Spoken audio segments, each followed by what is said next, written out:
तो हम coordinate bond बनाना सीख रहे थे, लुईस डॉट स्ट्रक्चर के बारे में, लुईस डॉट संरचना के बारे में बातचीत कर रहे थे। कुछ और मॉलिक्यूल देख लेते हैं, है ना, कंटिन्यू करते हैं वहाँ से। जैसे आपको स्ट्रक्चर बनाना है NH4+ का, तो आपको ये मान के चलना पड़ेगा कि NH4+ बना कैसे होगा। तो NH3 ने, है ना, NH3 ने H+ के साथ कॉम्बिनेशन किया होगा और ये कन्वर्ट हो गया होगा किसमें, NH4+ में। अब NH3 की अगर आप बात करो, ये रहा नाइट्रोजन और ये रहे आसपास के 4 हाइड्रोजन, ठीक है।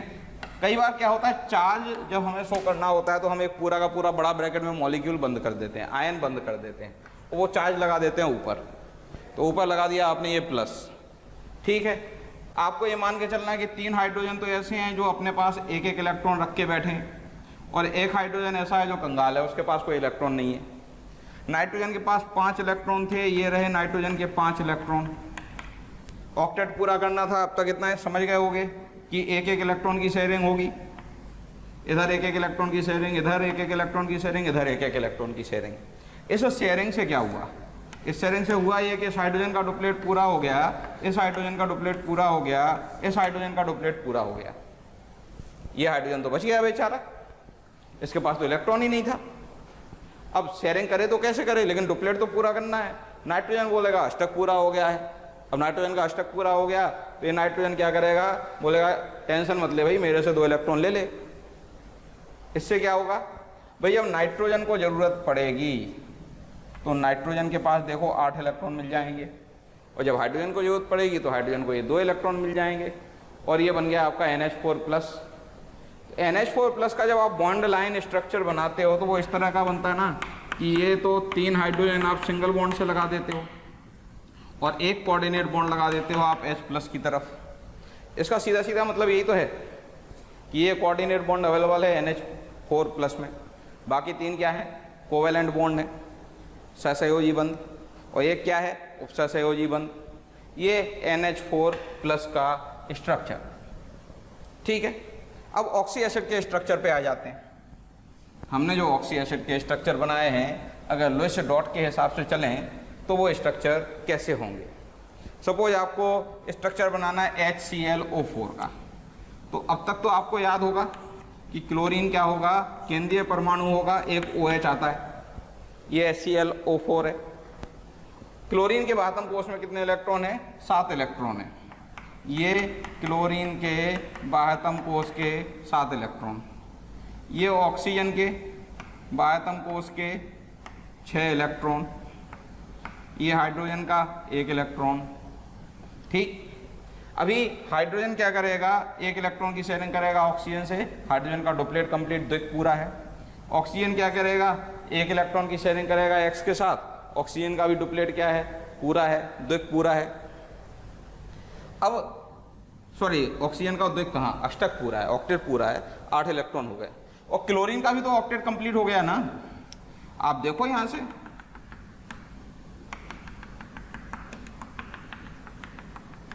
अगर आप देखेंगे तो क्लोरीन का क्या हुआ, ऑक्टेट पूरा हो गया। अब क्लोरीन का ऑक्टेट पूरा हो गया, ये ऑक्सीजन तो रह गए। बोले यार ऐसा थोड़ी होता है, हमारे पास तो 6 इलेक्ट्रॉन है, हमारा ऑक्टेट कंप्लीट हुआ नहीं है। तो फिर क्या होगा, फिर ऑक्टेट कंप्लीट करने के लिए, फिर ऑक्टेट कंप्लीट करने के लिए ये क्या करेगा, क्लोरीन दया दिखा देगा, बोलेगा ठीक है भाई मेरे 2 इलेक्ट्रॉन की शेयरिंग कर लो। इस ऑक्सीजन से बोलेगा 2 इलेक्ट्रॉन की इधर भी कर लो, और इससे बोलेगा 2 इलेक्ट्रॉन की इधर भी कर लो। कोऑर्डिनेट बॉन्ड बना लेगा, क्योंकि अगर कोवेलेंट बॉन्ड क्लोरीन ने बनाना शुरू किए ना तो उसके बाद 8 से ज़्यादा इलेक्ट्रॉन हो जाएंगे। ये लुईस ने समझाया था, और लुईस के अकॉर्डिंग ये स्ट्रक्चर क्या हो जाता है, ये इस तरह से दिखाई देता है 3 कोऑर्डिनेट बॉन्ड के साथ। हालांकि आप अच्छी तरह से जानते हैं, मैंने एक शॉर्टकट भी बता रखा है कि कोऑर्डिनेट बॉन्ड लगा हुआ है, उपसहसंयोजी बंध लगा हुआ है 2 प्रजाति के मध्य, और एक तीसरे आवर्त का है तत्व, तो उस कोऑर्डिनेट बॉन्ड को डबल बॉन्ड में कन्वर्ट कर दिया करो। तो इसी को आज के ज़माने में इस स्ट्रक्चर को देखोगे ना HClO4 को, तो ये कुछ इस तरह से दिखाई देता है। अगर आपको एक परमाणु तीसरे आवर्त का दिख जाए तो सहसंयोजी बंध डबल बॉन्ड में कन्वर्ट कर दो। अगर ये दूसरे आवर्त का है तो नहीं करना, तो कोऑर्डिनेट बॉन्ड ही रखना। ठीक है, ये लुईस डॉट स्ट्रक्चर की बातचीत हुई HClO4 के बारे में। सोचो कभी ClO4 माइनस का स्ट्रक्चर बनाना होता तो सिंपल सी बात है, ये हाइड्रोजन H+ के फॉर्म में बाहर कर दो, ClO4 माइनस बन गया। यानी ये जो हाइड्रोजन का एक इलेक्ट्रॉन था अब ये ऑक्सीजन के साथ आ जाएगा, ये पूरी आपके पास प्रजाति हो जाएगी और इस पे ये क्या आ जाएगा, माइनस चार्ज। क्लियर? ये जो एक अकेला क्रॉस दिखाई दे रहा है ये हाइड्रोजन अपना इलेक्ट्रॉन छोड़ के गया है ऑक्सीजन के पास, और ये स्ट्रक्चर बन गया किसका, ClO4 माइनस का। सिंपल सी कहानी है। चलो एक और स्ट्रक्चर इसी कैटेगरी में हम बना के देखते हैं H2SO4 का, और ज़्यादा अच्छे तरीके से आप बात को समझ पाएंगे। जैसे आपको स्ट्रक्चर बनाना है H2SO4 का, तो H2SO4 का स्ट्रक्चर जो हमने पहले बनाया है वो तो है ही सही। अब एक और लुईस डॉट के हिसाब से देख लें क्या कहानी हुई होगी। तो हाइड्रोजन के बाद हमको उसमें कितना इलेक्ट्रॉन होता, एक इलेक्ट्रॉन होता है, इधर भी इधर भी। ऑक्सीजन के बाह्यतम कोश में कितने इलेक्ट्रॉन होते, 6 इलेक्ट्रॉन होते हैं। ऑक्सीजन परिवार का कोई भी सदस्य हो बाह्यतम कोश में 6 इलेक्ट्रॉन ही मिलेंगे। ये हर एक ऑक्सीजन के बाह्यतम कोश में 6 इलेक्ट्रॉन। ठीक है, सल्फर के बाह्यतम कोश में, तो इसके भी बाह्यतम कोश में कितने इलेक्ट्रॉन मिलेंगे, 6 इलेक्ट्रॉन मिलेंगे। मैं दूसरे कलर से शो कर देता हूँ, 1 2 3 4 5 6, है ना। तो सल्फर के भी आउटर मोस्ट ऑर्बिट में कितने हो गए, 6 इलेक्ट्रॉन हो गए। होगा ये कि हाइड्रोजन एक इलेक्ट्रॉन से इधर शेयरिंग करेगा, शेयरिंग करने से क्या होगा, हाइड्रोजन का डुप्लेट पूरा हो जाएगा। ऑक्सीजन एक इलेक्ट्रॉन से शेयरिंग कर ही चुका है, 7 इलेक्ट्रॉन होगा, एक इलेक्ट्रॉन की शेयरिंग इधर कर लेगा सल्फर से। इस शेयरिंग के साथ क्या होगा, ऑक्सीजन का ऑक्टेट कंप्लीट, हाइड्रोजन का डुप्लेट पूरा हो गया और ऑक्सीजन का क्या हो गया, डुप्लेट पूरा हो, ऑक्टेट पूरा हो गया, अष्टक पूरा हो गया। अच्छा, सल्फर के पास इधर भी यही कहानी दोहराई जाएगी। एक यहाँ पे सिंगल बॉन्ड के साथ हाइड्रोजन का डुप्लेट पूरा, ऑक्सीजन ने 7 तो हो ही गए, 6 पहले थे, एक हाइड्रोजन से मिल गया 7, एक सल्फर के साथ 8, तो ये ऑक्सीजन का अष्टक पूरा हो गया। अच्छा, सल्फर का अष्टक पूरा हो चुका है, अगर आप गौर से देखें तो देखो ये रहा सल्फर का अष्टक पूरा हो गया। अब सल्फर इलेक्ट्रॉन की साझेदारी नहीं करेगा, अब सहसंयोजी बंध नहीं बनाएगा। अब सल्फर केवल कौन से बंध बनाएगा, उपसहसंयोजी। उपसहसंयोजी बंध में सल्फर कितने इलेक्ट्रॉन दे सकता, 2 इलेक्ट्रॉन। 6 थे ऑक्सीजन के पास, 2 सल्फर से उधारी में ले लिए, टोटल हो गए 8। 6 सल्फर के पास, 6 थे ऑक्सीजन के पास, 2 सल्फर से उधार मांग लिए, हो गए 8। और इस तरह से बन गया H2SO4। तो H2SO4 को अगर आप लुईस के ज़माने में देखते तो उसमें आपको इस तरह से 2 उपसहसंयोजी बंध दिखाई देते, ठीक। लेकिन अगर आप मॉडर्न नोटेशन में इसको देखोगे तो इसको डबल बॉन्ड में कन्वर्ट कर दिया गया। मैंने आपसे बोला था ना, सिंपल सी एक बातचीत, फॉलो कर लो उसको, बन गया ना H2SO4। ये कहानी H2SO4 की, और ये कहानी लुईस डॉट स्ट्रक्चर की। क्लियर? अष्टक नियम के बारे में हम बात कर रहे थे। चलो अब बातचीत करते हैं किसकी, अष्टक नियम है तो उसके अपवाद भी आएंगे, तो उसके एक्सेप्शन पे आ जाते हैं। क्या पढ़ने वाले हैं हम पढ़ने वाले हैं अष्टक नियम के अपवाद। अष्टक का मतलब बाह्यतम कोश में 8 इलेक्ट्रॉन का होना, ठीक। और हाइड्रोजन के बाह्यतम कोश में कभी 8 इलेक्ट्रॉन नहीं मिलेंगे। तो पहला तो ये है हाइड्रोजन युक्त सहसंयोजी यौगिक। हाइड्रोजन युक्त जो सहसंयोजी यौगिक हैं वो कभी आयनिक यौगिक भी अष्टक नियम को पूरी तरह से फॉलो कर ही नहीं सकते। हाइड्रोजन के पास 8 इलेक्ट्रॉन तो कभी नहीं मिलेंगे, इम्पॉसिबल है। जैसे मैं आपसे बोल दूं H2O, अमोनिया, ये सारे अष्टक नियम के अपवाद में आ जाएंगे।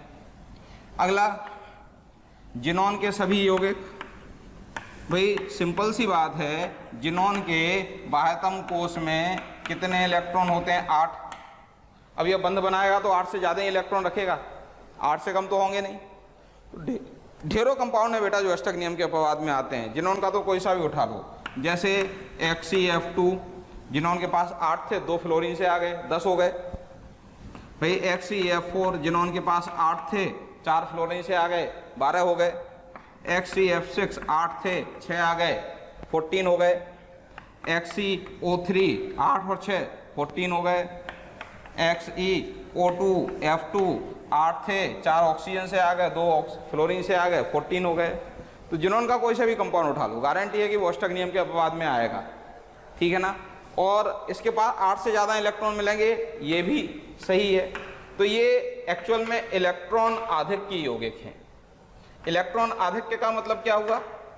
ऐसे ही हो गए कि जिनमें इलेक्ट्रॉन अधिकता में हो गए। अब अधिकता मतलब किसकी तुलना में बात की जा रही है? सिंपल सी बात है, अष्टक नियम के बारे में बात की जा रही है, उससे ही तुलना चल रही है। तो ये वो सारे इलेक्ट्रॉन आधिक्य यौगिक होंगे, ये जिन्होंने के सभी यौगिक अष्टक नियम के अपवाद में आएंगे, ठीक है। इसके अलावा अन्य इलेक्ट्रॉन आधिक्य यौगिक, बाकी भी यौगिक हैं जिनमें इलेक्ट्रॉन क्या हैं, 8 से ज़्यादा हैं, वो भी तो इसी कैटेगरी में आएंगे, अष्टक नियम के अपवाद में आएंगे। जैसे भाई PCl5, फॉस्फोरस के बाद हमको उसमें कितने थे, 5 थे, 5 क्लोरीन से मिल गए, कितना हो गए, 10, 8 से ज़्यादा इलेक्ट्रॉन है। जैसे SF6, 6 थे आयतम कोष में और 6 मिल गए फ्लोरीन से, 12 इलेक्ट्रॉन हो गए। सल्फर के बाद हमको उसमें 8 से ज़्यादा हो गए। बहुत सारे हैं बेटा, SO2, SO3 ले लो, ढेरों मॉलिक्यूल मिलेंगे मतलब जो अष्टक नियम के। अब चलो क्लोरीन के ले लो, क्लोरीन के बाद हमको उसमें 7 हैं, अब ClF3 बनता है, 7 और 3 10 हो जाते हैं। IF7 बनता है, BrF5 बनता है। इन सब में बाह्यतम कोष में 8 से ज़्यादा इलेक्ट्रॉन है, क्लियर। तो ये अष्टक नियम के क्या होंगे, अपवाद होंगे। अष्टक नियम के इन अपवाद के अलावा इसमें एक कैटेगरी और बनेगी, वो कैटेगरी बनेगी इलेक्ट्रॉन न्यून यौगिक की, ठीक। इलेक्ट्रॉन न्यून यौगिक भी अष्टक नियम के अपवाद में आएंगे, एक्सेप्शन में आएंगे। तो इलेक्ट्रॉन न्यून यौगिक में कौन कौन से आ सकते हैं, सारे के सारे BX3 इलेक्ट्रॉन न्यून यौगिक हैं। यहाँ पे BH3, BCl3, BBr3, BI3, X क्या है, हेलोजन है ना, फ्लोरीन, क्लोरीन, ब्रोमीन, आयोडीन, सब अष्टक नियम के अपवाद हैं, ठीक है। AlX3 ये अष्टक नियम के अपवाद हैं। X यहाँ पे क्या है, क्लोरीन, ब्रोमीन, आयोडीन है। AlF3 अष्टक नियम का अपवाद नहीं होता, ध्यान रखें। अब ये क्यों नहीं होता, ये तभी पता चलेगा बेटा जब आयनिक बॉन्ड पढ़ेंगे, आयनिक बंध पढ़ेंगे। तब तक के लिए तो याद रखना पड़ेगा कि AlCl3 अष्टक नियम का अपवाद है, AlBr3 अष्टक नियम का अपवाद है, AlI3 अष्टक नियम का अपवाद है, AlF3 अष्टक नियम का अपवाद नहीं है, ठीक। और ये सारे इलेक्ट्रॉन न्यून यौगिक क्यों हैं, इनके बाह्यतम कोष में आप देखो 6 इलेक्ट्रॉन मिलेंगे। बोरॉन के पास कितने थे, 3 हेलोजन से मिल जाएंगे, 6 इलेक्ट्रॉन, 8 से कम है, और 8 से कम है तो क्या कहलाएंगे, इलेक्ट्रॉन न्यून यौगिक कहलाएंगे, अष्टक नियम के अपवाद में आते हैं। इलेक्ट्रॉन न्यून यौगिक में बेटा 1-2 मॉलिक्यूल और मैं यहाँ पे लिख रहा हूँ इसलिए कि आपसे क्वेश्चन हो जाएं, बट इनको एक्सप्लेन हम तभी करेंगे जब केमिकल बॉन्डिंग आगे बढ़ेगा। उसमें बनाना बॉन्ड हम डिस्कस करेंगे, 3 सेंटर 2 इलेक्ट्रॉन बॉन्ड हम डिस्कस करेंगे, उसमें ये कहानी आएगी। तब तक के लिए रिक्वेस्ट है, याद रख लो बेटा ये 2 भी इलेक्ट्रॉन न्यून यौगिक हैं, अष्टक नियम के अपवाद हैं। इसके अलावा जितने भी विषम इलेक्ट्रॉन अणु होते हैं वो सब अष्टक नियम के अपवाद होते हैं। विषम इलेक्ट्रॉन अणु में कौन कौन से आ जाएंगे, ClO2 विषम इलेक्ट्रॉन अणु हैं, NO2, NO, कुल इलेक्ट्रॉन काउंट करो, टोटल इलेक्ट्रॉन 7 और 8 कितने होते हैं, 15, तो विषम इलेक्ट्रॉन अणु हैं। जितने भी विषम इलेक्ट्रॉन अणु हैं सारे के सारे अष्टक नियम के अपवाद हैं। तो ढेरों अपवाद हैं बेटा अष्टक नियम के भरे पड़े हैं। ये अपवाद के बारे में बात हुई, ठीक है। आयनों में अष्टक नियम के अपवाद आते हैं, ढेरों अपवाद आते हैं आयनों में अष्टक नियम के। अष्टक नियम के अपवाद की बात कर रहे थे, तो अष्टक नियम के अपवाद में हमने क्या क्या देखा, हमने देखे इलेक्ट्रॉन आधिक्य अणु, हमने देखे इलेक्ट्रॉन न्यून अणु, हमने देखे हाइड्रोजन युक्त यौगिक। याद रखना हाइड्रोजन युक्त यौगिकों के अष्टक भले ही पूरे ना हो, जैसे कि H2O क्या है, अष्टक नियम का अपवाद तो आप मान सकते हो कि अष्टक पूरा नहीं है। थैंक यू बच्चों, हमें ढेर सारा प्यार देने के लिए। हज़ारों बच्चे हमारा वीडियो देख रहे हैं। आप प्लीज़ यहाँ डिस्क्रिप्शन में जो आपको लिंक दी गई है उस पर क्लिक करें और अपना इनरोलमेंट सुनिश्चित करें। बच्चों, आपको अगर डाउट सॉल्विंग से रिलेटेड कुछ चीज़ चाहिए, आप स्टडी मटेरियल चाहते हैं, तब भी प्लीज़ हमारे प्रीमियम कोर्स को ज्वाइन करें, जिसका डिस्क्रिप्शन आपको लिंक में अवेलेबल है। लेकिन ये इलेक्ट्रॉन न्यून नहीं है। इलेक्ट्रॉन न्यून क्यों नहीं है? ऑक्सीजन के पास 8 होने चाहिए थे, 8 हैं, और हाइड्रोजन के पास 2 होने चाहिए थे, 2 हैं। तो ठीक है, अष्टक की बात करो तो 8 नहीं है, लेकिन 2 में हाइड्रोजन का काम बन जाता है, इतना आपने को पता है। तो 2 इलेक्ट्रॉन कम नहीं पड़ते हाइड्रोजन के लिए, तो इलेक्ट्रॉन न्यून नहीं है ये। हाँ, अष्टक नियम का अपवाद जरूर मान सकते हो।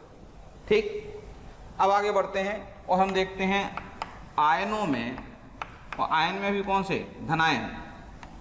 ठीक है, तो पूरा लिख ही देता है। धनायनों में अष्टक नियम के अपवाद।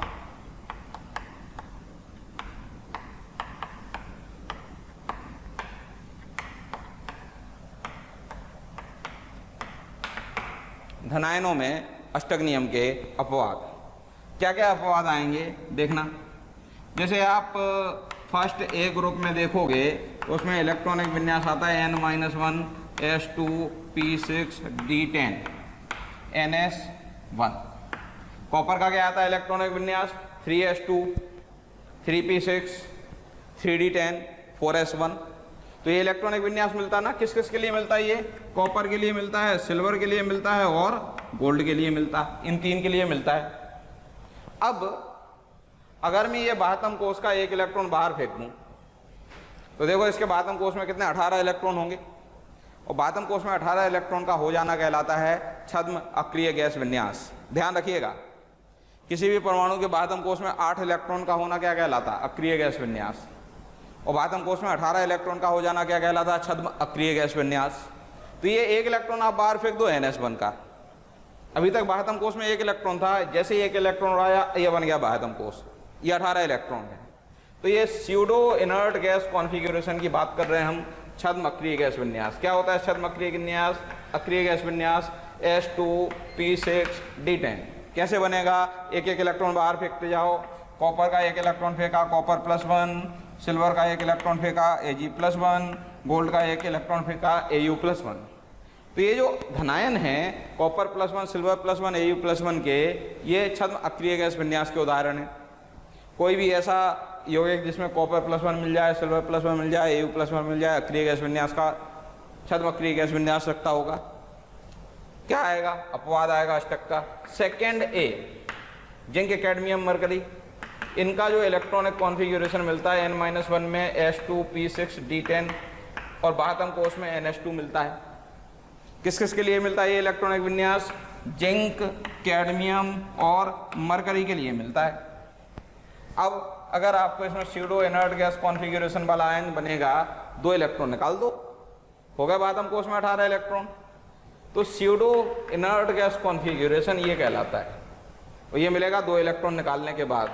तो जिंक +2 आयन, कैडमियम +2 आयन और मरकरी +2 आयन, ये भी अष्टक नियम के अपवाद में आएंगे।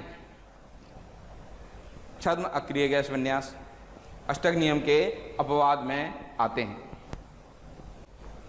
अब देखें जरा, अगर हम बात करें अष्टक नियम के अपवाद में, तो बोरॉन फैमिली में थर्ड ए में अगर आप बोरॉन और एल्यूमिनियम को छोड़ दोगे ना, तो बाकी के एलिमेंट में ज़रूर आपको ये इलेक्ट्रॉनिक कॉन्फ़िगरेशन देखने को मिलेगा। आप लिख के देख लेना, पता चल जाएगा। बोरॉन एल्यूमिनियम स्टार्टिंग के 2 एलिमेंट में नहीं मिलता, बाकी सब में इस तरह का कॉन्फ़िगरेशन मिल जाता है। तो बोरॉन एल्यूमिनियम को छोड़ दो तो बचा क्या? गैलियम, इंडियम और थैलियम। अब इनमें अगर छद्म अक्रिय गैस विन्यास स्यूडो इनर्ट गैस कॉन्फ़िगरेशन लाना हो तो उड़ा दो ये 3 इलेक्ट्रॉन।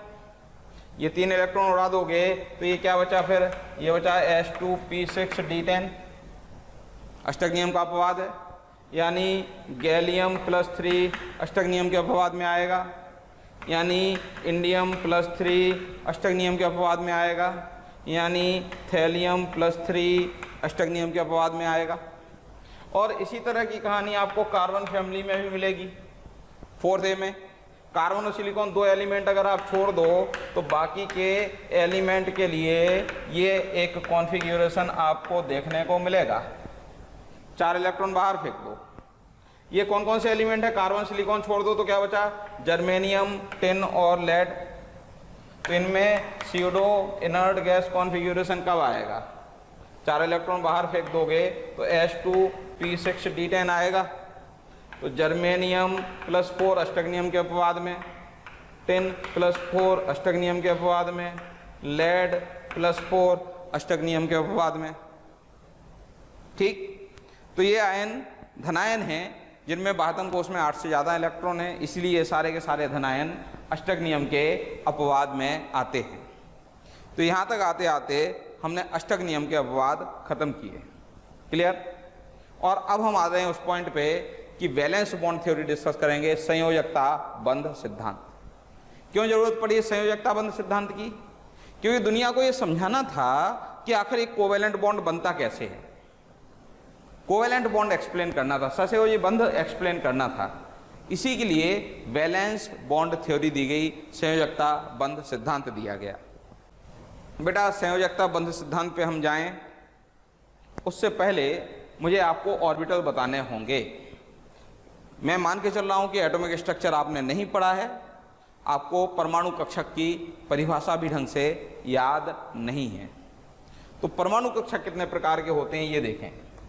बेटा एस उपकोष जो होता है ना, एस उपकोष में कुल कक्षक जो होते हैं वो कितने आते हैं? 1।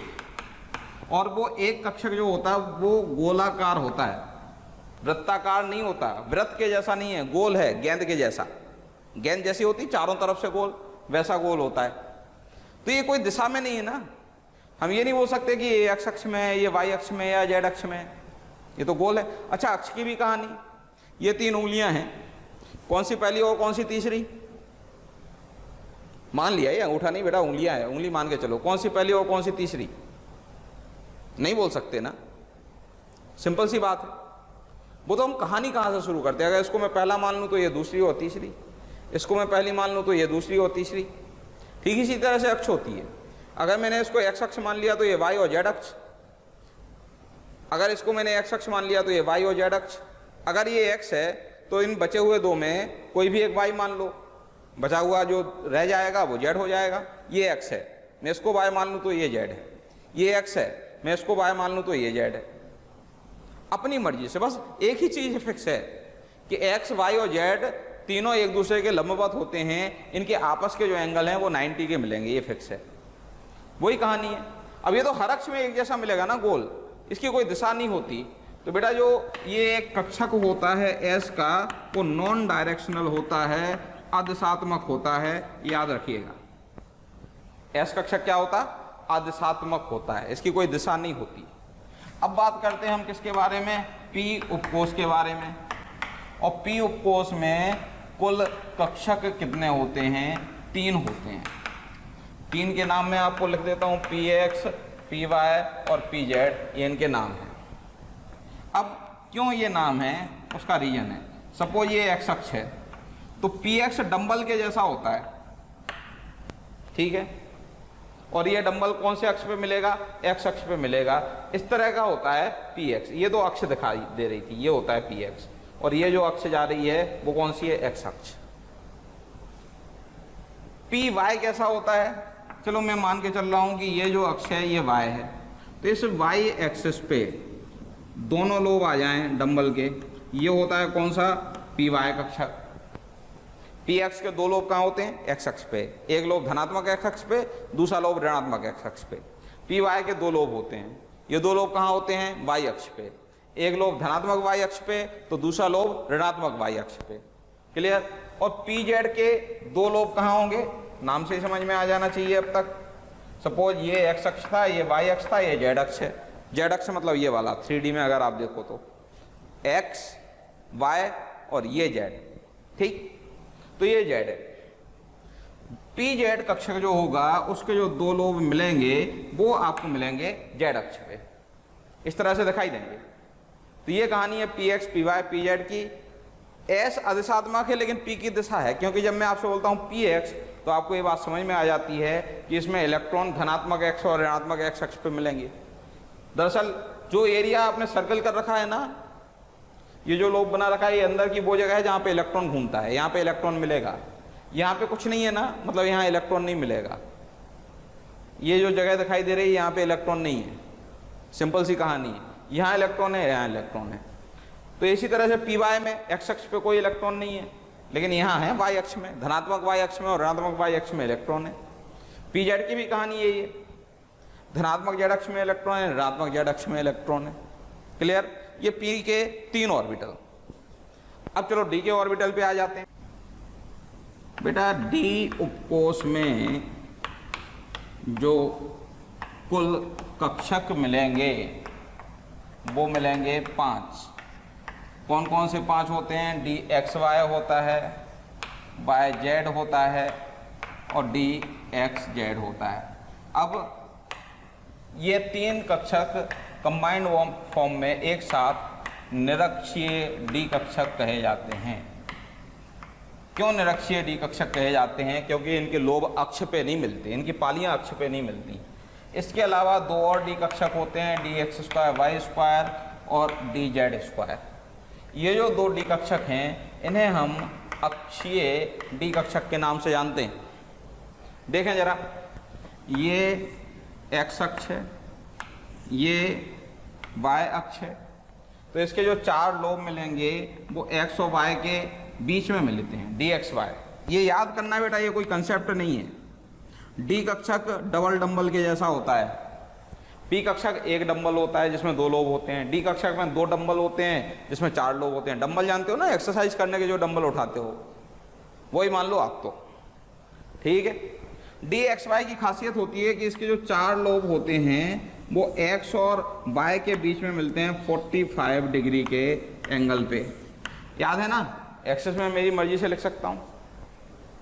अगर मैं आपसे बोलूं डी वाई जेड, तो डी वाई जेड में, चलो मैं ये मान लेता हूं, सपोज ये वाई एक्सेस है, ये जेड एक्सेस है, तो डी वाई जेड दरअसल वो डी ऑर्बिटल है जिसके जो 4 लोब हैं वो वाई और जेड एक्सेस के बीच में मिलेंगे 45 डिग्री के एंगल पे। अगला जो डी ऑर्बिटल आता है वो कौन सा आता है? D x Z. सपोज ये एक्स अक्ष है, ये जेड अक्ष है, तो डी एक्स जेड दरअसल ये वो ऑर्बिटल है जिसके 4 लोब एक्स और जेड के बीच में मिलेंगे 45 डिग्री के एंगल पे। क्योंकि इन तीनों कक्षकों में जो लोब होते हैं वो अक्ष पे नहीं होते, अक्षों के बीच में होते हैं, इसीलिए इन तीनों को एक साथ मिला के क्या बोला गया है?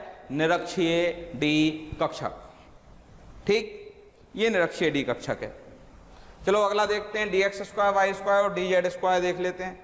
ठीक, सपोज ये मैंने एक्स अक्ष ली, ये मैंने वाई अक्ष ली, तो ये अक्षीय है। दरअसल ये वो डी ऑर्बिटल हैं जिनके लोब आपको अक्ष पे मिलेंगे। ये देखो, D X square Y square जो डी ऑर्बिटल होता है उसके चारों लोब अक्ष पे होते हैं, एक्स वाई अक्ष पे होते हैं।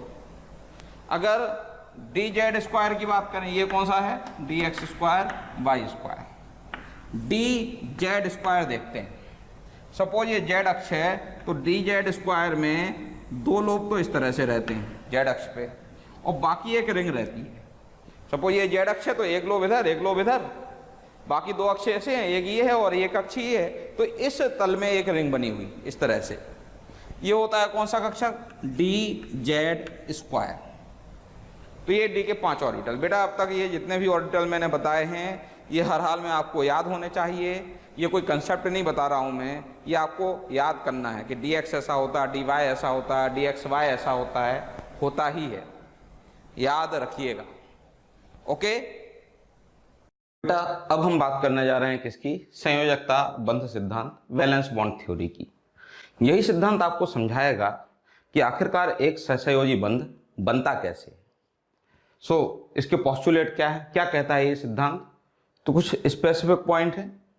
जैसे ये सिद्धांत कहता है कि सहसंयोजी बंध कैसे बनता है? 2 परमाणुओं के मध्य इलेक्ट्रॉन की साझेदारी से बनता है। यहाँ एक चीज याद रखने जैसी ये है कि ज्यादातर सहसंयोजी बंध 2 अधातु परमाणुओं के मध्य बनता है। ये दो अधातु परमाणु एक समान भी हो सकते हैं, अलग अलग भी हो सकते हैं। अब सहसंयोजी बंध अगर बनाना है तो दो परमाणुओं को नज़दीक आना होगा। प्यारे बच्चों, रोज़ आपके कमेंट आ रहे हैं कि सर आप इस टॉपिक के बारे में वीडियो बनाएं, इस टॉपिक को थोड़ा सा एलेबोरेट करें, इसको समझाएं। प्लीज़ बेटा हमारे यूट्यूब चैनल को सब्सक्राइब करें और बेल आइकन को दबाएं। दरअसल हो ये रहा है कि कई बार जो टॉपिक आप बोलते हैं ऑलरेडी उस टॉपिक का वीडियो अवेलेबल होता है हमारे यूट्यूब चैनल पर, है ना। आप जब बेल आइकॉन प्रेस करते हैं तो आपको उसकी इन्फॉर्मेशन भी मिलेगी और वहाँ से आप हमारे सारे वीडियो देख पाएंगे। इतने नज़दीक आना होगा कि उनके परमाणु कक्षक क्या कर पाएँ, अतिव्यापन कर पाएँ। क्लियर। लेकिन दो परमाणुओं के केवल नज़दीक आने से कुछ नहीं होगा, हमें क्या करना होगा, जो कक्षक हैं परमाणु के उनका अभिविन्यास भी प्रॉपर रखना होगा। सही अभिविन्यासित कक्षक जो होते हैं केवल और केवल वही क्या करते हैं, अतिव्यापन करते हैं, उनसे ही बंध बनते हैं। और एक और चीज, कक्षक जो सहसंयोजी बंध बनाएंगे वो अर्धपूरित होने चाहिए, यानी एक कक्षक में एक इलेक्ट्रॉन होना चाहिए, अर्धपूरित। ठीक है। अब ये सही अभिविन्यास का मतलब क्या है, जैसे ये s ऑर्बिटल है, ये p ऑर्बिटल है। अब इनको आमने सामने इस एक्सिस पे लाओगे तो s ऑर्बिटल तो इधर आएगा ना, p में इधर तो कोई इलेक्ट्रॉन ही नहीं, तो अब ये सी बात है ओवरलैप कैसे होगा। यानी ये किसका केस हुआ, शून्य अतिव्यापन का केस हुआ, कोई अतिव्यापन नहीं, कोई बॉन्ड नहीं। अच्छा, दो p इस तरह से लेके आ जाओ, एक px ले लो, एक py ले लो, और इनको आमने सामने यहां लेके आओ तो भी कोई बॉन्ड नहीं बनेगा, क्योंकि इस एरिया में तो इलेक्ट्रॉन ही नहीं है ना। तो यहाँ पे ऑर्बिटल का लोभ लाने का कोई मतलब नहीं है, ये अतिव्यापन नहीं करेंगे, ये बॉन्ड नहीं बनाएंगे। अब प्रॉपर ओरिएंटेशन क्या होता है, सही अभिविन्यास क्या होता है जहां बंध बनता है। ये देखो, ये सही अभिविन्यास है, जहां एक लोब के सामने दूसरा लोब आ रहा है, बॉन्ड बन सकता है। यहां भी एक लोब के सामने दूसरा लोब आ रहा है, बॉन्ड बन सकता है। यहां लोब के सामने लोब आ रहा है, दो लोब आमने सामने आ रहे हैं, इंटरेक्ट कर सकते हैं, बॉन्ड बना सकते हैं। तो परमाणु कक्षक क्या होना चाहिए, अर्धपूरित होना चाहिए, और अर्धपूरित होने के साथ साथ उनका अभिविन्यास भी क्या होना चाहिए, प्रॉपर होना चाहिए, सही होना चाहिए। क्लियर। अब हमने शून्य अभिविन्यास शब्द तो देखा, यहां पर दो शब्द और आपके सुनने में आएंगे बेटा। एक तो धनात्मक अतिव्यापन, शून्य अतिव्यापन देखा है हमने, है ना। एक होता है धनात्मक अतिव्यापन, एक होता है ऋणात्मक अतिव्यापन। परमाणु संरचना एटॉमिक स्ट्रक्चर में आप ये पढ़ते हैं कि ऑर्बिटल दरअसल क्या है, उसका तरंग व्यवहार लिया जा सकता है, उसको तरंग माना जा सकता है। अब तरंग धनात्मक अक्ष में भी जा सकती है, ऋणात्मक अक्ष में भी जा सकती है। तो अगर मैंने दो s ऑर्बिटल लिए और दोनों पे धन चिन्ह लगा दिया, तो धन का मतलब धन आवेश नहीं है, धन चिन्ह का मतलब सिर्फ इतना है कि अगर ये ऑर्बिटल की वेव पॉजिटिव एक्स एक्सिस में जा रही है तो उस समय दूसरे ऑर्बिटल की वेव भी पॉजिटिव एक्स एक्सिस में है। जब इस ऑर्बिटल के लिए वेव ऋणात्मक अक्ष में है उस समय इस ऑर्बिटल के लिए भी वेव क्या है, ऋणात्मक अक्ष में है। ये इसका मतलब होता है, वेव बोले तो तरंग। यहां पर हम तरंग स्वभाव को देखते हुए आगे बढ़ रहे हैं। वैलेंस बॉन्ड थ्योरी इलेक्ट्रॉन के तरंग स्वभाव को मानते हुए आगे चलती है। ये बिल्कुल अतिव्यापन होगा, ऑर्बिटल ओवरलैप कर जाएंगे और इस ओवरलैपिंग से बॉन्ड बनेगा। ये कौन सा अतिव्यापन है, ये अतिव्यापन है धनात्मक। धनात्मक अतिव्यापन से ही बंध बनता है, शून्य अतिव्यापन से बंध नहीं बनता, ऋणात्मक अतिव्यापन से बंध नहीं बनता। अब आप बोलोगे सर ये ऋणात्मक अतिव्यापन का क्या मतलब है, तो ऋणात्मक अतिव्यापन का मतलब है एक एस पे प्लस लगा हुआ है उस समय दूसरे एस पे क्या है, माइनस है। यानी जब इस ऑर्बिटल में इलेक्ट्रॉन के पाए जाने की प्रायिकता धनात्मक अक्ष पर अधिकतम थी, उस समय इस ऑर्बिटल के लिए इलेक्ट्रॉन के पाए जाने की प्रायिकता ऋणात्मक अक्ष पर अधिकतम थी। इस केस में आप प्रॉपर अतिव्यापन नहीं कर पाते, यहाँ पर कोई बॉन्ड नहीं बनता, और इसे हम क्या बोलते हैं, इसे नाम दिया जाता है ऋणात्मक अतिव्यापन का। तो ऋणात्मक अतिव्यापन से कोई बंध नहीं बनता है। ठीक। अच्छा, क्या पी ऑर्बिटल में भी धनात्मक ऋणात्मक बात कर सकते हैं? बिल्कुल कर सकते हैं बेटा। सपोज दो पी ऑर्बिटल इस तरह से आ जाएं, ये प्लस माइनस, ये प्लस माइनस, तो प्लस से प्लस का इंटरेक्शन चल रहा है, ये धनात्मक अतिव्यापन है, बॉन्ड बनेगा, ये लोग इंटरेक्ट कर जाएंगे। अच्छा, दो पी ऑर्बिटल अगर इस तरह से आते और प्लस के सामने क्या लिखा होता, माइनस लिखा होता, ये प्लस प्लस के सामने माइनस आने का मतलब क्या हुआ, ये ऋणात्मक अतिव्यापन है, यहाँ बॉन्ड नहीं बनेगा। दो पी ऑर्बिटल इस तरह से भी आ सकते थे। अब जब इस तरह से दो पी ऑर्बिटल आए तो अभिविन्यास तो प्रॉपर है, प्लस के साथ प्लस इंटरैक्ट करेगा, माइनस के साथ माइनस इंटरैक्ट करेगा, और इस केस में बॉन्ड बन जाएगा, ये धनात्मक अतिव्यापन है। लेकिन अगर आप प्लस के आगे क्या लेके आते, माइनस लेके आते, और माइनस के आगे क्या लेके आते, प्लस लेके आते, तो इंटरैक्शन नहीं होता, ये ऋणात्मक अतिव्यापन होता, यहाँ से बॉन्ड नहीं बनता। तो अभिविन्यास प्रॉपर होना जरूरी है, और अभिविन्यास प्रॉपर होने के साथ साथ धनात्मक अतिव्यापन जरूरी है। आपको धनात्मक अतिव्यापन याद नहीं रखना बेटा, वो तो मान के चलोगे अभिविन्यास अगर सही है ना तो धनात्मक अतिव्यापन ही है। वो तो सामने वाले को क्वेश्चन पूछना होगा तो सीधे सीधे ये पूछेगा निम्नलिखित में से किसमें ऋणात्मक अतिव्यापन है, डायग्राम बना के दे देगा तो आप वैसे भी पहचान जाओगे। तो बहुत ज़्यादा इसमें माथापच्ची आपको करनी नहीं पड़ेगी।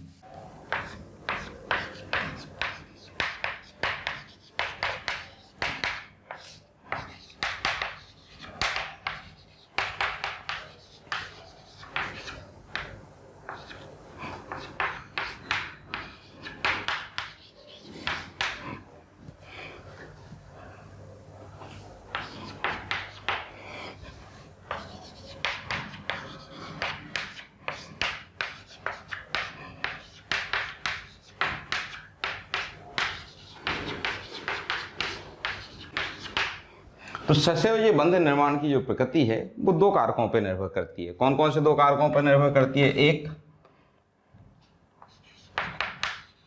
बंध निर्माण में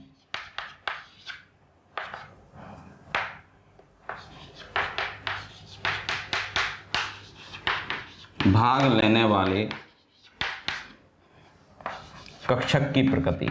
बंध निर्माण में कक्षक कौन सा भाग ले रहा है ये काफी महत्व रखता है। भाई दरअसल कक्षक दो प्रकार के होते हैं, हमने पहले ही डिस्कस किया, दिशात्मक और अदिशात्मक। एस कक्षक गेंद की तरह होता है गोल, और ये क्या होता है, अदिशात्मक होता है। लेकिन जो पी कक्षक होता है उसकी एक पर्टिकुलर दिशा है। जब मैं आपसे बोलता हूँ पी एक्स तो समझ में आता है कि भाई इसमें इलेक्ट्रॉन घनत्व कहाँ होगा, एक्स अक्ष पे मिलेगा। मैं जब आपसे बोलता हूँ पी वाई तो समझ में आता है कि इसमें इलेक्ट्रॉन घनत्व तो वाई अक्ष पे मिलेगा। यानी जो पी और डी कक्षक होते हैं वो क्या होते हैं, दिशात्मक होते हैं। तो बंध निर्माण में कक्षक कौन सा ले रहे हैं आप, दिशात्मक कक्षक लोगे अलग प्रकार का बंध बनेगा, अदिशात्मक कक्षक लोगे अलग प्रकार का बंध बनेगा। बंध निर्माण में भाग लेने वाले कक्षक के अलावा अब दूसरा फैक्टर क्या है देखने जैसा, अतिव्यापन की प्रकृति। अतिव्यापन किस तरह का हो रहा है? दरअसल दो तरह का अतिव्यापन होता है। कौन से दो तरह का अतिव्यापन होता है? एक तो होता है समाक्ष अतिव्यापन। समाक्ष अतिव्यापन को ही आप एक और नाम देते हो, आप इसी को दरअसल क्या बोलते हो, अक्षीय अतिव्यापन। अब अक्षीय अतिव्यापन का मतलब क्या भाई, अक्ष क्या है पहले तो ये समझो। दो परमाणु एक दूसरे के आसपास आ रहे हैं, आमने सामने आ रहे हैं, उन दोनों परमाणुओं के नाभिकों को मिला के एक अक्ष खींच दो। उस अक्ष पर जब परमाणु कक्षक आएंगे, आमने सामने मिलेंगे, जो अतिव्यापन होगा वो होगा समाक्ष अतिव्यापन, अक्षीय अतिव्यापन। और अक्षीय अतिव्यापन की खासियत क्या है, केवल एक लोब जो होता है, एक पाली जो होती है ऑर्बिटल की, वही अतिव्यापन करती है। तो याद रखिएगा, एक परमाणु कक्षक की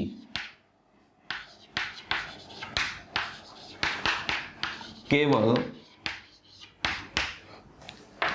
एक लोब को हम क्या बोलते हैं, पाली है ना, एक लोब ओवरलैप करती है, अतिव्यापन करती है। सिंगल लोब ओवरलैप का मतलब क्या हुआ, एक लोब अतिव्यापन का मतलब क्या हुआ भाई, ये एक ऑर्बिटल है, ये दूसरा एक ऑर्बिटल है, ये अक्ष है, इस पर ये आमने सामने आएंगे, और आमने सामने आएंगे ये बंध बन जाएगा।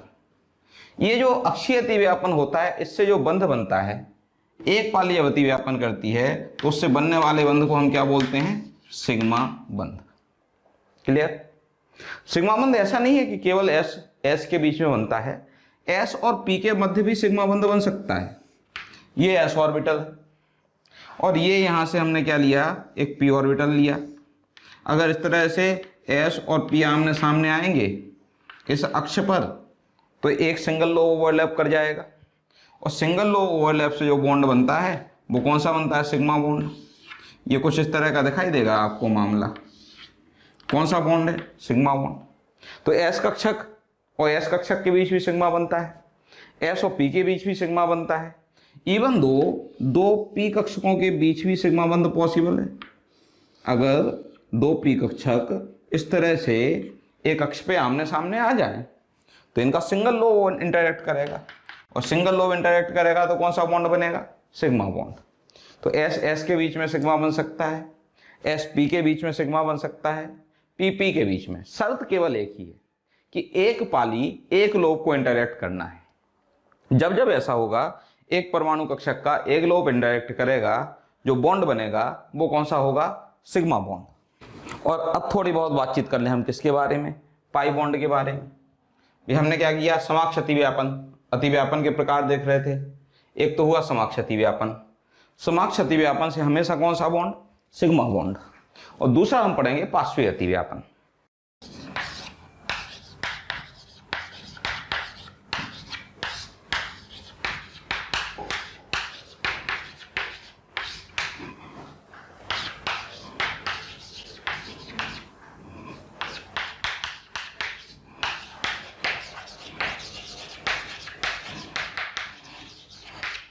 साइड वाइज ओवरलैपिंग के बारे में बात करें। साइड वाइज ओवरलैपिंग में दो तरह की ओवरलैपिंग है। पार्श्वीय अतिव्यापन दो तरह का होता है। कौन से दो तरह का होता है, एक जब एक परमाणु कक्षक के दो लोग, दो पालियां क्या करें, अतिव्यापन कर जाएं।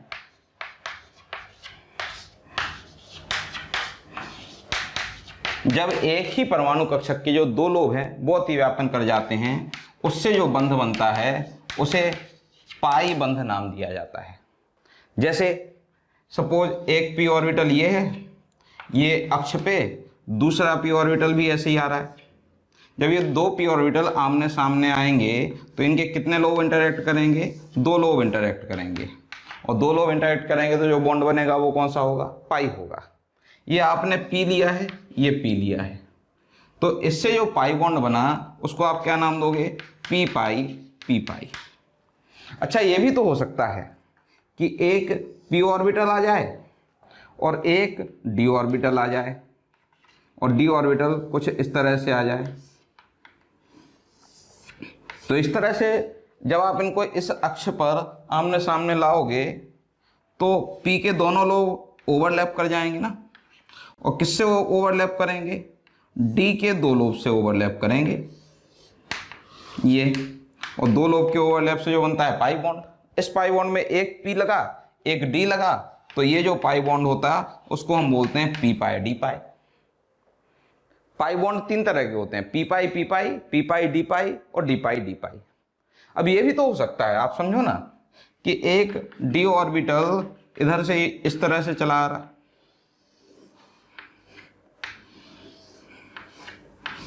और दूसरा d ऑर्बिटल भी कुछ इस तरह से चला आ रहा, और इस एक्सिस पे आमने सामने आ रहे हैं। जब ये एक्सिस पे आमने सामने इस तरह से आएंगे तो दोनों के दो दो लोब क्या करेंगे, ओवरलैप कर जाएंगे।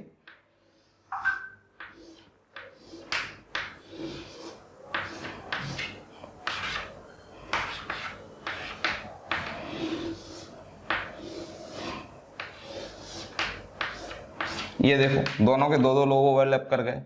इससे भी क्या बनेगा, पाई बनेगा। और ये जो पाई होगा उसको आप बोलोगे डी पाई डी पाई। तो पाई बॉन्ड कितने तरह के, पी पाई पी पाई, पी पाई डी पाई और डी पाई डी पाई। कब बनता है पाई बॉन्ड, जब एक परमाणु कक्षक के कितने लोब अतिव्यापन कर जाएं, दो लोब अतिव्यापन कर जाएं, तो उस केस में बनता है पाई बॉन्ड। एक लोब अतिव्यापन करे तो क्या बनता, सिग्मा बॉन्ड। और जब इसका सेकंड पार्ट भी है पार्श्वीय अतिव्यापन का, जब क्या हो कि एक परमाणु। अगर आपको हमारे वीडियो पसंद आ रहे हैं प्लीज़ उन्हें लाइक करें, शेयर करें, ताकि ज़्यादा से ज़्यादा ज़रूरतमंद बच्चों तक उनकी पहुंच हो सके। प्यारे बच्चों, आपका बहुत प्यार और स्नेह हमें मिल रहा है और यही वजह है कि हम हाईली मोटिवेटेड रहते हैं आपको अपनी बेहतर सुविधाएं देने के लिए, बेहतर सेवाएं देने के लिए। कक्षक के कितने 4 पालियां, 4 लोग क्या कर जाएं, अतिव्यापन करें। जब एक ही परमाणु कक्षक के 4 लोग अतिव्यापन करते हैं तो इससे बनता है डेल्टा बॉन्ड, और डेल्टा बॉन्ड हमारे सिलेबस में नहीं, तो इसको पढ़ने की कोई खास ज़रूरत हमें है नहीं। अब एक चीज़ जरूर आप समझ सकते हैं, एस ऑर्बिटल जो होता उस बेचारे के पास ले दे के लोब ही एक होता है, और लोब एक है तो ये सिग्मा बॉन्ड बना सकता है, बिल्कुल बना सकता है। क्या ये पाई बॉन्ड बना पाएगा? 2 लोब ही नहीं है, पाई बॉन्ड बनाने के लिए तो 2 लोब लगते हैं, यानी एस ऑर्बिटल कभी पाई बॉन्ड नहीं बनाता। और पाई बॉन्ड ही नहीं बना रहा है तो डेल्टा बॉन्ड तो आप भूल ही जाओ, सवाल ही नहीं उठता कि डेल्टा बॉन्ड बनाए। अच्छा, जो पी होता है उसके पास 2 लोब हैं, 2 लोब हैं तो 2 प्रोबेबिलिटी हैं, 2 संभावनाएं हैं। हो सकता है कि 2 में से एक ही लोब अतिव्यापन करे, और 2 में से एक ही लोब अतिव्यापन करेगा तो जो बॉन्ड बनेगा वो कौन सा होगा? Sigma bond. ये भी तो हो सकता है कि 2 के 2 लोब क्या करें, अतिव्यापन कर जाएं, और 2 के 2 लोब अतिव्यापन करेंगे तो बॉन्ड कौन सा बनेगा? Pi bond. और ये भी तो हो सकता है, क्या 4 लोब हैं इसके पास? है ही नहीं, और 4 लोब नहीं है तो 4 लोब अतिव्यापन ही नहीं करेंगे। 4 लोब अतिव्यापन नहीं करेंगे यानी ये डेल्टा बॉन्ड कभी बनाएगा ही नहीं। हाँ, जो डी होता है आप अच्छी तरह से जानते हैं, डी के पास 4 लोब होते हैं, 4 लोब हैं तो फिर तीनों प्रोबेबिलिटी हैं। ये सिग्मा बॉन्ड भी बना सकता है सिंगल लोब के थ्रू, ये पाई बॉन्ड भी बना सकता है, और ये डेल्टा बॉन्ड भी बना सकता है। अब हम बॉन्ड बनाना सीखेंगे। हम ये सीखेंगे कि सिग्मा कहाँ बनता है, पाई कहाँ बनता है, डेल्टा कहाँ बनता है, और ये बड़ा आसान सा काम है। भाई ये 3 उंगलियां हैं मेरे पास, कौन सी पहली और कौन सी तीसरी, ये तो मैं डिसाइड करूंगा ना। 3 अक्ष हैं एक्स वाई जेड, बस 3 अक्ष में एक ही खासियत है कि ये एक दूसरे के लंबवत होंगी, तीनों के बीच का एंगल 90 का चलेगा। बाकी किसको 1 बोलना है, किसको 3 बोलना है, ये तो अपन डिसाइड कर सकते हैं ना, ये तो हम डिसाइड कर सकते हैं, ऑब्वियस सी बात है। सो अगर मैं इसको x बोल दूं तो इन 2 में से कोई भी एक y है, बची हुई z हो जाएगी। इसको मैं y बोल दूं तो इन दोनों में से एक को x मान लो, बची हुई z हो जाएगी। अब यहां पे एक शब्द आता है बेटा, अंतरनाभिकीय अक्ष, इंटर न्यूक्लियर एक्सिस। अंतरनाभिकीय अक्ष क्या है, इंटर न्यूक्लियर एक्सिस क्या है? दरअसल वो अक्ष जिस पर 2 परमाणु एक दूसरे के नजदीक आ रहे हैं। 2 परमाणु जिस अक्ष पे आ रहे हैं ना, उनके नाभिकों को मिला दिया जाए और एक अक्ष बनाई जाए, वो अक्ष है अंतरनाभिकीय अक्ष। क्लियर? अब अपने को एक सिंपल सा इमेजिनेशन लेना है। जैसे ही मैं बोलूं ना अंतरनाभिकीय अक्ष जेड अक्ष है, और बेटा अगर क्वेश्चन में कहीं नहीं दिया, बाय डिफॉल्ट आप अंतरनाभिकीय अक्ष को जेड अक्ष ही लोगे। अब क्वेश्चन में कहीं लिखा हुआ दिखाई दिया अंतरनाभिकीय अक्ष जेड अक्ष है, तो आप क्या करोगे? आपकी आंखों के सामने ये जो अक्ष दिखाई दे रही है इसे आप जेड अक्ष मान लोगे। बाकी एक अक्ष ये बची, एक ये, आपकी मर्जी है, जेड फिक्स हो गया। एक्स किसी को भी मानो, वाई किसी को भी मानो, आपकी मर्जी। जब मैं आपसे बोलता हूं अंतरनाभिकीय अक्ष एक्स अक्ष है, तो आप क्या करेंगे? आंखों के सामने ये जो अक्ष है इसको मान लोगे एक्स अक्ष। बची हुई 2 अक्ष, एक ये और एक ये, एक्स फिक्स हो गई। बची हुई 2 में कोई भी एक वाई मान लो, कोई भी एक जेड हो जाएगी। वो आपके ऊपर निर्भर करता है। बात अभी समझ में नहीं आई होगी ये क्या बोल रहा हूं कि मान लो। देखते हैं, 2 मिनट के अंदर क्लियर हो जाएगा। सपोज मैं आपसे बोलता हूं कि inter nuclear axis Z axis है। INA का मतलब क्या हुआ? अंतरनाभिकीय अक्ष। अंतरनाभिकीय अक्ष क्या है? जेड अक्ष है। अब अंतरनाभिकीय अक्ष जेड अक्ष है तो बताओ जरा 2s ऑर्बिटल को मिलाओगे तो उनके बीच कौन सा बॉन्ड बनेगा? अब दिमाग लगाओ। ये अक्ष कौन सी है? जेड है। ये एक परमाणु इधर से आ रहा है, एक परमाणु इधर से, यहां से s आ रहा है, इधर से s आ रहा है, ये आ गया आमने सामने s, ओवरलैप कर जाएंगे। ये आ रहे 2 आमने सामने s, तो ये दोनों s क्या करेंगे? ओवरलैप कर जाएंगे ना। और इनके ओवरलैप में क्या हुआ? Single low overlapping. Single lobe overlapping से जो बॉन्ड बनेगा कौन सा होगा? Sigma bond. अब मैं आपसे बोलूं अंतर्नाप अक्ष जेड अक्ष है, आपको क्या करना, एस को पी जेड के साथ कंबाइन करना। तो ये वाली अक्ष हम क्या मान के चल रहे हैं? जेड अक्ष ना, जेड अक्ष पे ये एस आ रहा है। पी जेड का मतलब क्या होता है? ऐसा पी ऑर्बिटल जिसके दोनों लोब, जिसकी दोनों पालियां जेड अक्ष पे हैं, और ये हमारी जेड अक्ष है। तो पी जेड कुछ इस तरह से होगा ना, ये देखो उसकी दोनों पालियां जेड अक्ष पे। तो ये एस था, ये पी जेड था, जेड अक्ष पे आमने सामने लाओ। जेड अक्ष पे जब ये आमने सामने लेके आओगे ना, तो कितना लोब इंटरेक्ट कर रहा है आपको खुद ही दिखाई दे रहा होगा, सिंगल लोब। और बेटा सिंगल लोब इंटरेक्ट जब करेगा तो उससे जो बॉन्ड बनता है वो कौन सा बनता? सिग्मा। तो एस और पी जेड के बीच में अतिव्यापन से सिग्मा बनेगा अगर जेड अंतर्नाप की अक्ष है। अच्छा, जेड अगर अंतर्नाप की अक्ष है तो बताओ जरा एस और पी एक्स के बीच में कौन सा बॉन्ड बनेगा? कोई बॉन्ड नहीं बनेगा। क्यों नहीं बनेगा सोचो जरा। चलो ठीक है, एस तो इधर से आ रहा है, ये जेड अक्ष है, इसको मैं एक्स मान लूं, तो पी एक्स क्या होगा? एक लोब इधर एक लोब इधर। तो एस तो इस तरह से आ रहा है, और जो पी एक्स होगा ये उसकी अप्रोच है। ऑब्वियस सी बात है, इस केस में यहाँ पे अतिव्यापन ही नहीं होगा, और जब अतिव्यापन नहीं होगा तो यहाँ पर कोई बॉन्ड नहीं आएगा, सही अभिविन्यास नहीं। अंतर्नाप की अक्ष जेड हो ना तो एस केवल पी जेड से बनाएगा सिग्मा, बाकी से नहीं बनाएगा, पी एक्स पी वाई से नहीं बनाएगा। अंतर्नाप की अक्ष एक्स अक्ष होती ना तो एस पी एक्स के साथ सिग्मा बनाता, पी वाई पी जेड के साथ नहीं बनाता। भाई एस का मैं आपसे बोलूं क्या पी वाई के साथ बनेगा क्या?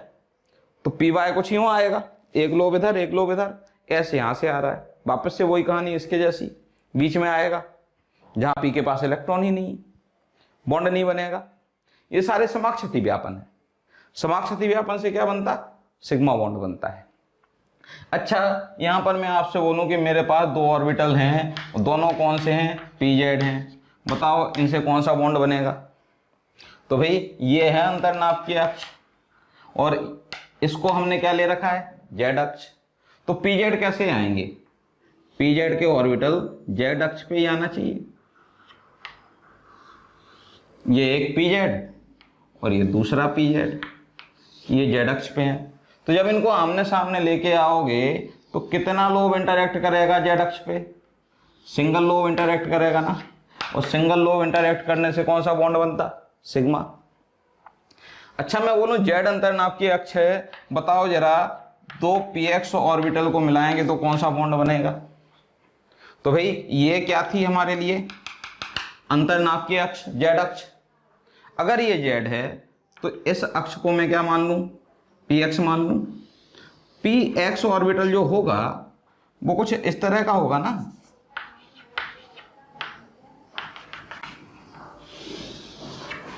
ये है पी एक्स। लाओ इनको, ये पी एक्स जेड अक्ष पे आमने सामने लाओ। तो दो पी एक्स को जब जेड अक्ष पे आमने सामने लाओगे तो इनके कितने लोब इंटरेक्ट करेंगे? दो लोब इंटरेक्ट करेंगे ना, और टू लोब इंटरेक्शन से जो बॉन्ड बनता है वो कौन सा होता है? Pi bond. यानी यहां पर क्या बॉन्ड बनने वाला है? पाई बॉन्ड बनने वाला है। अच्छा, दो पी वाई लेके आओ। अच्छा, तो इस अक्ष को जिसको एक्स माना था उसको क्या मान सकते थे? वाई भी तो मान सकते थे। तो दो पी वाई के बीच में भी क्या बनेगा? पाई बॉन्ड बनेगा। अच्छा, क्या पी एक्स और पी जेड के बीच में कोई बॉन्ड बन सकता है? नहीं बन सकता। दो डिफरेंट एक्सिस के पी ऑर्बिटल के बीच में बॉन्ड पॉसिबल है ही नहीं। क्यों नहीं है सोचो जरा। चलो मैं आपसे बोल रहा हूं कि आप पी जेड और पी एक्स के बीच में बॉन्ड बना के बताओ। तो पी जेड, ये तो लोब आएंगे जेड अक्ष पे, और पी एक्स, इसके दो लोब आएंगे एक्स अक्ष पे। ये तो सही अभिविन्यास ही नहीं है, और जब सही अभिविन्यास नहीं है तो बॉन्ड कैसे आएगा? केवल सही दिशा में अभिविन्यासित कक्षक ही बॉन्ड बनाते हैं। दो अलग अलग अक्ष के पी ऑर्बिटल कभी भी एक दूसरे के साथ मिलकर बॉन्ड नहीं बनाएंगे। चलो अच्छा, मैं आपसे पूछूं, क्वेश्चन चेंज कर दूं। मैं आपसे बोल रहा हूं इंटरन्यूक्लियर एक्सिस एक्स एक्सिस है, तो बताओ जरा दो एस ऑर्बिटल के बीच कौन सा बॉन्ड बनेगा? सिंपल सी कहानी। इस बार आपके आंखों के सामने ये जो एक्सिस है इसको क्या मान लो? एक्स मान लो। तो ये दो एक्सेस बच गई, इसको y मानोगे तो ये z हो जाएगी, इसको z मानोगे तो ये y हो जाएगी। तो ये x एक्सेस है, ये एक s ऑर्बिटल आ रहा है, ये एक s ऑर्बिटल, और दोनों x एक्सेस पे आमने सामने आ रहे हैं। जब ये दोनों x एक्सेस पे आमने सामने आएंगे तो सिंगल लो ओवरलैप करेगा ना, और सिंगल लो ओवरलैप से जो बॉन्ड बनता है वो कौन सा होता है, सिग्मा बॉन्ड। अब मैं आपसे बोलूं s और px के बीच में बताओ जरा कौन सा बॉन्ड बनेगा। तो बेटा ये है अंतर्नाप की अक्ष और ये s ऑर्बिटल आ रहा है उस पे। px के जो दो लोब होंगे वो अंतर्नाप की अक्ष x पे ही तो होंगे। px का मतलब ये है उसके दो लोब x एक्सिस पे मिलेंगे। लाओ आमने सामने, तो कितना लोब इंटरैक्ट करता हुआ दिखाई दे रहा है, सिंगल लोब। और जब सिंगल लोब इंटरैक्ट करता है तो बॉन्ड कौन सा बनता है, सिग्मा बॉन्ड बनता है। क्या यहाँ पर s और py के बीच में कोई बॉन्ड पॉसिबल है, देखते हैं। ये क्या है, x एक्सेस, इंटरन्यूक्लियर एक्सेस, ये इस पे आ रहा है s, ये अक्ष में y मान लो। अगर इस अक्ष को आप y मानते हो तो py इस तरह से होगा। ये तो प्रॉपर ओरिएंटेशन ही नहीं है। देखो ये s ऑर्बिटल इधर आएगा, यहाँ तो इलेक्ट्रॉन ही नहीं है, प्रॉपर ओरिएंटेशन नहीं है, सही अभिविन्यास नहीं है, बॉन्ड नहीं बनेगा। अच्छा, अगर इंटरन्यूक्लियर एक्सेस x एक्सेस है तो बताओगे जरा दो px ऑर्बिटल के बीच में कौन सा बॉन्ड बनने वाला है, सोचो भाई। ये जो एक्सेस है, इस एक्सेस को हमने क्या ले रखा, x एक्सेस ले रखा ना। तो ये x एक्सेस के इसके दो लोब, ये दूसरा px, ये इसके भी x एक्सेस के दो लोब। लाओ x एक्सेस पे आमने सामने, तो कितना लोब इंटरैक्ट करता हुआ दिखाई दे रहा है। जब x अक्ष पे ही इनको आमने सामने लाओगे, सिंगल लोब इंटरैक्ट करता हुआ दिखाई दे रहा है ना, और सिंगल लोब इंटरैक्ट करता है तो क्या बनता है, सिग्मा। अच्छा, मैं आपसे बोलूं कि इस केस में बताओ जरा दो py के बीच में कौन सा बॉन्ड बनेगा। तो बेटा ये तो है x अक्ष, मैं इस अक्ष को y मान लूं, तो ये जो py होगा इसके दो लोब y अक्ष पे ये रहे, ये जो दूसरा py है इसके भी दो लोब y अक्ष पे ये रहे, और x अक्ष पे दोनों p ऑर्बिटल आमने सामने लाने हैं। ये py x अक्ष पे आमने सामने लाओ। जब x अक्ष पे इनको नजदीक लाओगे तो कितना लोब इंटरैक्ट करेगा, दो लोब इंटरैक्ट करेंगे, और दो लोब इंटरैक्ट करेंगे तो जो बॉन्ड बनेगा वो कौन सा होगा, पाई बॉन्ड। सो ये हमने सिग्मा और पाई बॉन्ड बनाना सीखे। प्यारे बच्चों, अगर आप चाहते हैं कि जो टॉपिक हम यहाँ पढ़ा रहे हैं वो आप तक भी पहुँचें, आप भी उनका लाभ ले सकें, तो प्लीज़ कॉल करें 1800 21 21 799।